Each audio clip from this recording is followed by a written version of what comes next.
ಜೈಪುರ ದೇಶದಲ್ಲಿ ಮತ್ತೊಂದು ಹೇಯ ಕೃತ್ಯವೊಂದು ನಡೆದಿದ್ದು, ರಾಜಸ್ಥಾನದ ಜುಂಜುನು ಜಿಲ್ಲೆಯಲ್ಲಿ ನಡೆದ ದುರಂತ ಘಟನೆಯಲ್ಲಿ 22 ವರ್ಷದ ಮಹಿಳೆಯೊಬ್ಬಳು ತನ್ನ 17 ದಿನದ ಹೆಣ್ಣು ಮಗುವನ್ನು ನೀರಿನ ಟ್ಯಾಂಕ್ಗೆ ಎಸೆದು ಕೊಲೆ ಮಾಡಿರುವ ಘಟನೆ ನಡೆದಿದೆ. ಸಂಪೂರ್ಣ ಘಟನಾ ಭಾನುವಾರ ವಾರ್ಡ್ 53ನೇ ಬಸ್ನಲ್ಲಿ ನಡೆದಿದೆ.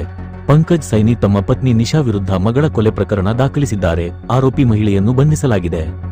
ಪೊಲೀಸರ ಪ್ರಕಾರ ಭಾನುವಾರ ಪಂಕಜ್ ಸೈನಿ ಮತ್ತು ಇತರ ಕುಟುಂಬ ಸದಸ್ಯರು ಹೊಲಗಳಲ್ಲಿದ್ದಾಗ ಮನೆಯಲ್ಲಿ ನಿಶಾ ಮತ್ತು 2 ವರ್ಷದ ನಹಿರಾ ಹಾಗೂ 17 ದಿನಗಳ ಹಿಂದೆ ಜನಿಸಿದ ಸೋನಿಯಾ ಮಾತ್ರ ಇದ್ದರು. ಬೆಳಿಗ್ಗೆ ನಿಶಾ ತನ್ನ ಸೋದರ ಮಾವನಿಗೆ ಕರೆ ಮಾಡಿ ತನ್ನ ಮಗಳು ಸೋನಿಯಾ ಕಾಣೆಯಾಗಿದ್ದಾಳೆಂದು ಹೇಳಿದಳು. ಕುಟುಂಬವು ಗಾಬರಿಯಿಂದ ಮನೆಗೆ ತಲುಪಿ ಮಗಳನ್ನು ಹುಡುಕಿತು. ಯಾವುದೇ ಸುಳಿವು ಸಿಗದಿದ್ದಾಗ ನೀರಿನ ಟ್ಯಾಂಕ್ ಅನ್ನು ತೆರೆಯಲಾಯಿತು ಮತ್ತು ಮುಚ್ಚಳವನ್ನು ತೆಗೆದುಹಾಕಿದಾಗ ಸೋನಿಯಾ ನೀರಿನಲ್ಲಿ ಕಂಡುಬಂದರೂ ಅವಳನ್ನು ಆಸ್ಪತ್ರೆಯಲ್ಲಿ ಮೃತಪಟ್ಟಿರುವುದಾಗಿ ಘೋಷಿಸಲಾಯಿತು. ನಿಶಾಳ ಮಾವ ಕೆಲಸಕ್ಕೆ ಹೋಗುವಾಗ ಮನೆಯ ಮುಖ್ಯ ದ್ವಾರವನ್ನು ಹೊರಗಿನಿಂದ ಲಾಕ್ ಮಾಡಿದ್ದರು ಎಂದು ಪೊಲೀಸರು ತಿಳಿಸಿದ್ದಾರೆ. ಇದು ಮನೆಗೆ ಹೊರಗಿನಿಂದ ಯಾರೂ ಬಂದಿಲ್ಲ ಎಂಬುದನ್ನು ಸಾಬೀತುಪಡಿಸಿತು. ನಿಶಾಳನ್ನು ಕಟ್ಟುನಿಟ್ಟಾಗಿ ಕೇಳಿದಾಗ ಅವಳು ಎಲ್ಲವನ್ನೂ ಹೇಳಿದಳು. ನಿಶಾ ಹೇಳಿದ್ದನ್ನು ಕೇಳಿ ಪೊಲೀಸರು ದಿಗ್ಭ್ರಮೆಗೊಂಡರು.